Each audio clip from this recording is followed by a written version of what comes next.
Stade Lavallois TV, bonjour. Aujourd'hui, on va avoir le plaisir de recevoir Monsieur Francis de Persin, l'un des deux adjoints du coach Olivier Frappoli. Francis, bonjour, comment vas-tu? Très très bien, merci, bonjour à tous. Merci à toi de t'être rendu disponible. Francis, pour éclairer un petit peu ceux qui vont regarder la vidéo, pour apprendre à te connaître un peu plus, quel est ton rôle au sein du staff technique du Stade Lavallois? Alors il faut savoir qu'aujourd'hui, on est 5 à accompagner Olivier au quotidien. On a 2 adjoints, Gilles Bourges qui est chargé des coups de pied arrêtés et moi-même moi je suis plutôt sur l'analyse de l'adversaire et sur création, animation des séances. Après on a 2 préparateurs physiques et on a un entraîneur des gardiens de but qui compose l'ensemble du staff technique, plus après le staff médical avec deux kinés. Est-ce que vous adaptez, vous, aujourd'hui, Francis, vos séances par rapport à l'adversaire ou est-ce que vous travaillez plutôt par rapport à vos principes de jeu? Alors, il faut voir la chose de 2 façons. Effectivement, on travaille sur l'adversaire, étant donné qu'on analyse souvent nos adversaires à chaque semaine. Pour le coup, on essaye de déceler leurs points forts et les points sur lesquels on peut appuyer pour leur faire mal. Et bien entendu, on a au moins une séance par semaine où on travaille sur nos principes. Quels sont les leviers aujourd'hui que vous utilisez, que ce soit toi, Olivier, Gilles ou d'autres qui font partie du staff? Quels sont les leviers que vous utilisez aujourd'hui afin de maintenir tous les joueurs concernés? Parce qu'il y en a qui jouent beaucoup, d'autres qui jouent un peu moins, d'autres qui sont blessés, qui reviennent de blessures. Quels sont vos leviers? Alors, on ne va pas gérer un joueur qui a très peu de temps de jeu de la même façon qu'un joueur qui est titulaire et qui enchaîne chaque match. Il est évident que sur les joueurs qui ont très peu de temps de jeu, on a un rôle important où on doit être proche d'eux, les maintenir justement dans la dynamique de groupe, ce qui est important pour que justement ce groupe, on puisse tirer le maximum de l'ensemble du groupe et pas seulement de 11 joueurs.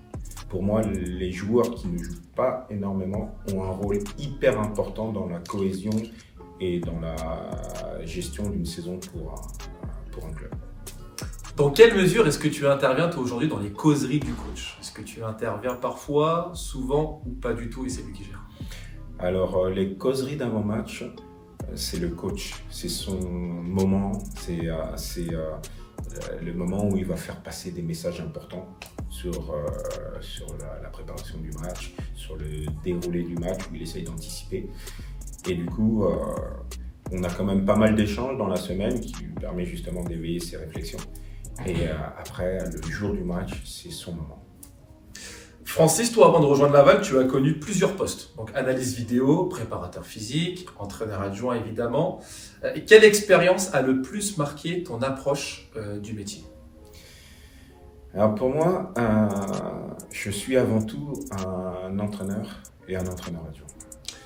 Parce je suis arrivé à Créteil en 2011 en qualité d'entraîneur adjoint. Il faut savoir qu'avant, j'étais entraîneur principal dans le sud-ouest, à Tarbes.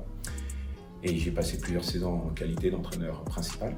Et quand j'arrive en 2011 à Créteil en qualité d'entraîneur adjoint, le plus dur pour moi, c'était de me situer vis-à-vis de l'entraîneur. J'ai passé 7 ans à Créteil, où j'ai eu une double casquette en tant que préparateur physique et entraîneur. Le fait d'être préparateur physique, ça m'a permis d'agrandir mes champs d'action. Et j'ai passé 7 ans à Créteil et après je suis parti à Grenoble où j'avais un rôle principal d'entraîneur adjoint. Mais il n'y avait pas d'analyste vidéo. Alors du coup, j'ai eu une double casquette, analyste vidéo et entraîneur adjoint. J'avais délaissé la préparation physique puisqu'il y avait un très très bon préparateur physique à Grenoble. Et du coup, ça m'a permis aussi de découvrir une nouvelle facette du métier. Et ça, c'est important. Et pour le coup, maintenant, ma vision, elle est plus globale. Mes échanges avec mes collègues, que ce soit les prépas physiques, Antoine et Seb, il y a des choses que je ressens plus facilement. Et pareil avec les analystes vidéo où l'échange est plus facile. Fluide. Plus fluide, c'est le mot. Merci. Tu vas me permettre de pouvoir rebondir sur ma prochaine question. Comment est-ce que tu analyses, toi, ta propre évolution en tant qu'adjoint au fil des années, puisque tu te sens et ressens plus entraîneur et entraîneur adjoint aujourd'hui? Comment je le ressens? Pour moi, je me mets à la place de l'entraîneur. Qu'est-ce que l'entraîneur aimerait avoir de son adjoint? Moi, je pense que nous, notre rôle, c'est d'être force de proposition, ne pas dire à chaque fois amen à ce que le coach propose. On est là pour le faire douter, pour éveiller sa réflexion, et à partir du moment où le coach a pris sa décision, être à fond derrière lui et le soutenir. Moi, mon rôle, c'est surtout de permettre à Olivier d'avoir un peu plus de recul sur les séances, pour qu'il puisse observer son groupe, pour qu'il puisse prendre les bonnes décisions, et l'aider le jour du match sur les changements, sur tout ce qui est du déroulé du match, comment on peut influencer le match.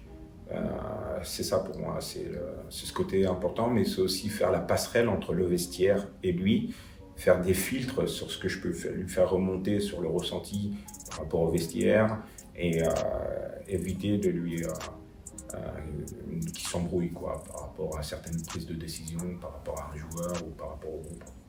Avant de passer sur les questions un peu plus légères, on va dire, j'ai une dernière question, et j'étais obligé, maintenant que j'étais en face, faut qu'on en parle. Juste avant d'arriver à Laval, tu étais à Amiens.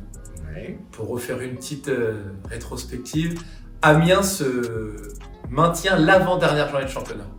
Ouais. Et Laval se déplace à Amiens pour la dernière journée. Ouais, vous maintenez à QRM. Ouais, et tout le monde pensait que le match pour Laval allait être moins compliqué que ce qu'il n'y paraissait. Sauf qu'à cette époque-là, si je dis pas de bêtises, je crois qu'il y a entrée gratuite à la Licorne. Ouais. Ce qui fait que le stade est garni. Et je me demande même s'il n'y a pas une petite prime qui traîne pour finir la saison en beauté pour Amiens. Ce qui va mettre encore plus de difficultés pour Laval, qui va chercher le maintien à la 94e. Toi qui étais aux premières loges, quel souvenir tu gardes de ce match-là? Un souvenir rocambolesque. Je m'explique. C'est vrai qu'on avait obtenu notre maintien la journée d'avant. Pour nous, ça devait être une fête, ce dernier match à domicile. On savait que Laval avait besoin de gagner pour pouvoir assurer son maintien. On avait fait un match cohérent où on avait mené au score et Laval est revenu de mémoire. C'est ça. Et on a une très très grosse occasion juste avant que Laval marque son deuxième but. Un sauvetage incroyable sur la ligne. Et derrière, Laval marque le but qui leur permet de gagner le match. Et moi, ce qui m'a frappé sur ce match, c'est l'état d'esprit qui régnait au sein de cette équipe. J'ai trouvé qu'au sein de cette équipe, mais aussi au sein du club, parce qu'il y avait pas mal de dirigeants qui avaient fait le déplacement, et j'ai senti une vraie unité à la fin du match. Et ça m'avait interpellé. Et du coup, quand Laval m'a sollicité pour venir rejoindre le club, j'avais cette envie de découvrir de l'intérieur l'univers du club. On passe aux questions plus légères? Avec plaisir. Si tu dois décrire Olivier Frappoli en un seul mot. Rigoureux. Gilles Bourges en un seul mot, et pas le droit de dire chanteur. En un seul mot, précision. Le plus chambreur du vestiaire, staff et joueur. Alors, le plus chambreur du vestiaire, Jimmy. Le plus drôle. Le plus drôle. Alors, le plus drôle, Sam Sana. Et c'est une blague. Le mieux sapé. Le mieux sapé. Ouf. Le mieux sapé. Je mettrais une pièce sur Jotel avec ses survêtements d'un autre monde. Le plus bosseur. Le plus bosseur. Question piège. Question piège parce que franchement, c'est un vestiaire où il y a vraiment beaucoup de garçons qui prennent soin de leur corps, qui sont vraiment impliqués dans le projet. Mais j'en vois un qui sort du lot, c'est Malik Chukwunte. Et pour terminer, la pire excuse que tu as entendue de la part d'un joueur pour justifier un retard ou une absence à l'entraînement? Alors, Mamad et Siréné, ils savent pourquoi je dis ça. Ils le savent. On en reste là alors. Francis, merci à toi. Le dossier reste entre nous. Le dossier reste entre nous. On rentrera pas dans les détails. Francis, merci à toi Avec de t'être plaisir. prêté au jeu des questions-réponses et je te laisse jeter le maillot sur la caméra.